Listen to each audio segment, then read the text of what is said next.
Assalamualaikum warahmatullahi wabarakatuh. Perkenalkan, nama saya Lulu Nur Fatimah dari kelas Akuntansi Syariah 2. Di sini saya akan memberikan tanggapan video tentang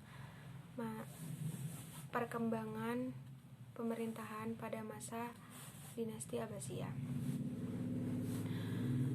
yaitu masa pemerintahan dan puncak keemasan. Selama masa pemerintahannya, Kekhalifahan Abbasiyah menerapkan pola pemerintahan yang berbeda-beda, seperti perubahan politik, sosial, dan budaya. Kekuasaan dinasti ini berlangsung selama 5 abad, yakni dari tahun 132 Hijriah atau 750 Masehi sampai 656 Hijriah atau 1258 Masehi. Para ahli biasanya membagi masa pemerintahan Bani Abbasiyah menjadi 5 periode sebagai berikut. Yang pertama yaitu disebut periode pengaruh Persia pertama. Yang kedua yaitu disebut periode pengaruh Turki pertama. Yang ketiga, masa kekuasaan dinasti Bani Buwaih dalam pemerintahannya Khalifah Abbasiyah, disebut juga masa pengaruh Persia kedua. Periode keempat yaitu masa kekuasaan Daulah Bani Seljuk dalam pemerintahan Khalifah Abbasiyah, disebut juga dengan masa pengaruh Turki kedua.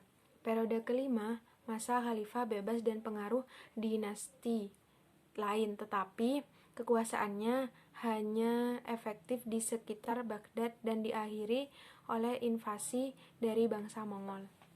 Sementara pemimpin yang berhasil membawa kekhalifahan Abbasiyah pada masa keemasannya adalah sebagai berikut, yaitu Al-Mahdi, Al-Hadi, Harun ar-Rasyid, Al-Ma'mun, Al-Mu'tasim, Al-Watsik, dan Al-Mutawakkil.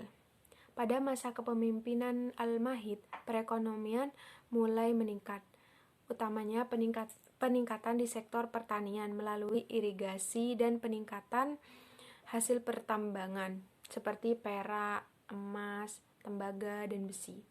Selain itu, para pedagang yang transit dari timur dan barat juga membawa kekayaan. Pada masa Harun ar-Rasyid dan putranya Al-Ma'mun, kekayaan negara banyak dimanfaatkan untuk keperluan sosial, seperti mendirikan rumah sakit, lembaga pendidikan dokter, dan farmasi. Selama pemerintahannya, Bani Abbasiyah berhasil mengkonsolidasikan kembali kepemimpinan gaya Islam dan menyuburkan ilmu pengetahuan. Faktor yang paling utama penyebab tumbuhnya peradaban ilmu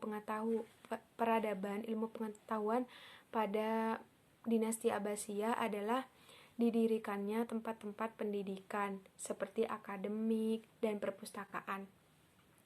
Pada masa itu, perpustakaan berperan layaknya sebagai universitas pada zaman sekarang. Kesejahteraan sosial, kesehatan, pendidikan, dan ilmu pengetahuan, kebudayaan, dan pada zaman keemasannya, hal tersebut menjelaskan perkembangan pada bidang ekonomi, pendidikan, dan hukum pada masa dinasti Abbasiyah. Pada masa inilah negara Islam menempatkan diri sebagai negara terkuat dan tak tertandingi. Sekian video tanggapan dari saya, kurang lebihnya mohon maaf. Wassalamualaikum warahmatullahi wabarakatuh.